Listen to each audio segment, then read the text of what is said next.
حق بات کہنے سے مت ڈرو، کیونکہ نہ کوئی تمہیں موت دے سکتا ہے اور نہ ہی کوئی تمہارا رزق کم کر سکتا ہے۔ اپنی سوچوں کو پانی کے قطرے سے زیادہ شفاف رکھو۔ جس طرح قطروں سے دریا بنتا ہے، اسی طرح سوچوں سے ایمان بنتا ہے۔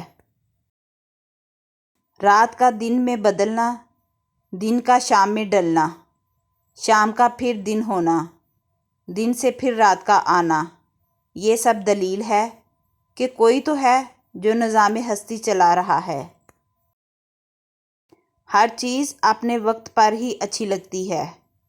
نیکی کمانے کا وقت جوانی ہے۔ افسوسناک بات ہے کہ ہم نیکی اس وقت کرتے ہیں جب برائی کے قابل نہیں رہتے۔ کسی بھی وجہ سے گناہ نہ کرو، کیونکہ وجہ ختم ہو جائے گی، گناہ نہیں۔ ہر نیکی کے لیے تکلیف اٹھا لیا کرو، کیونکہ تکلیف ختم ہو جائے گی، نیکی نہیں۔ اللہ کا ذکر کرتے رہا کرو، چاہے گھر میں ہو یا راستے میں، کیونکہ جس چیز کے سامنے اللہ کا ذکر کرو گے، چاہے وہ پتھر ہو، پھول، درخت یا کچھ بھی ہو، قیامت کے دن گواہی دے گی کہ یا اللہ، تیرا یہ بندہ تیرے ذکر میں مشغول رہتا تھا۔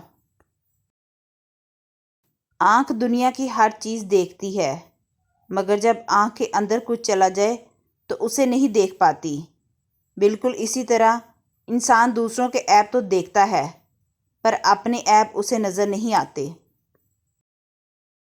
خاموشی اختیار کر لیں مگر گلہ مت کریں، گوشہ نشین ہو جائیں مگر اپنا معیار مت گرائیں۔ عزت نہ ملے تو کنارہ کشی بہتر ہے، لیکن وقت کی بھیک نہ مانگے، کیونکہ عزت اور محبت کے بغیر کسی بھی رشتے کا وجود نہیں۔ جیسے جیسے ہم دین میں داخل ہوتے جاتے ہیں، ویسے ویسے ہم دنیا سے دور ہوتے جاتے ہیں۔ دور ہونے سے مراد یہ نہیں کہ ہم دنیا کو چھوڑ دیتے ہیں، بس ہم دین کو دنیا سے پہلے رکھنے لگ جاتے ہیں۔ محبت میں جیسے اللہ کے حقوق ادا ہو سکتے ہیں، ویسے بغیر محبت کے ادا نہیں ہو سکتے۔ اللہ سے صرف اللہ کے لیے محبت ہوگی تو اس کی باتیں ماننا بہت آسان لگتا ہے، پھر نماز کبھی بھی بوجھ نہیں لگتی، کبھی بیزار نہیں کرتی۔ اس لیے اللہ سے محبت بے حد ضروری ہے۔